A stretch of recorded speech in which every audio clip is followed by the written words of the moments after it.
દેવાનું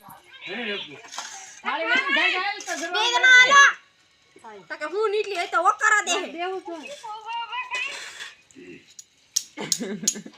આ આવ્યું છે આચા કાકા એ આજો દે આવી ગયો લ્યો કેમ ન આવે બાપા મે પણ નતી લી દેવાની આમ કરી દે દીદી ખાઈ લીધી ને ઈ વકરો ના દે હવે ઈ મંચુરી માં પડી ગઈ આમ કરાવે લેવા મળે એટલે ખબર પડે આ બધા બેસી જાવ ફેમસ થવું પડે યાર ફેમસ માં થાય બસ કે લે જયંતિ કાન વિડિયો ઉતારે હાઉ ગલે મને દેવા મે બરો લાઈટ કરું બરો ગલે ફોક્સ બે ફોક્સ મને નાખી ગયો ને તારી બાઈડી હાલવા ડીશ માં